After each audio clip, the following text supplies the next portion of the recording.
With $300, you're getting $700 for a $60 piece of junk. These people take their monopoly seriously, as is only proper. For 2 days, they circled the board, buying Tennessee, building houses on Pennsylvania, going to jail, taking free rides, and most of all, making deals.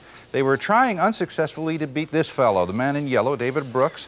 He won his third successive Canadian championship.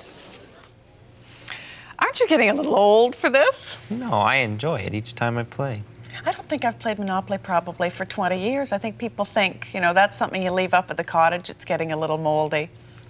That's how I've been feeling lately about it too. But every time the World Championship comes around, it creates more interest, and I start playing it again. Now, how do you play this? Really viciously? Are you ruthless and cruel? Most of the time, I just don't give away something for nothing, and if I have to deal, then they're going to come to me for their best deal. So your personality changes? Yeah, it does. It's different before the game starts, and it's the same before the game starts as it is after the game is over. Yeah. So, but while you're playing, you're a robber baron. Yeah. Oh boy. Now how do you do this? Does anything go in Monopoly? No, there's a lot of property on the board that I won't buy. I don't even Like get what? involved in. What's garbage? What's garbage? The greens. Pacific Okay. Avenue, Pennsylvania. Yeah. Okay.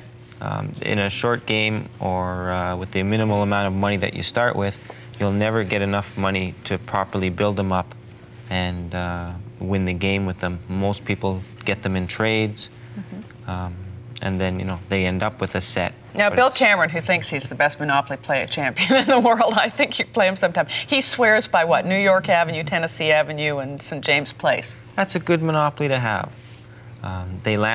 People land on them a lot.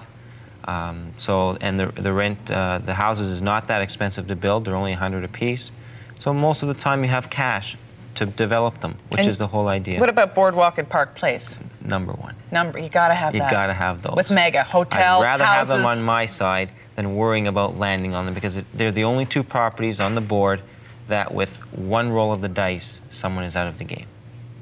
What about you railroad? land on Bill's set there, you can still you survive. always have survival money. What about the railroads and the utilities? I don't buy them either. You don't buy railroads and No, they go utilities? up for auction each and every time I land on them. The only time I'll buy a railroad is if someone has 3 and it's the 4th one. I will buy it and then sell it to him for, you know, he'll be interested. How do you win the Canadian Championship 3 times in a row? I mean, basically you figure it's all luck. You either roll them or you don't, you go to jail.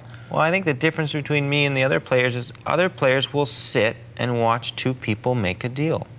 And it doesn't involve them, so they'll just watch what happens and let the 2 people deal. But anytime 2 people deal, I'm paying 2 rents right now. Those people deal, and now they each have a set. Now I'm paying hotels and houses on each of those, so I don't want that to happen. So I will intervene in every deal going and take the side of the person who I think is getting the worst of the deal. I can't believe how serious you are about this, but I guess this is how you be a champion.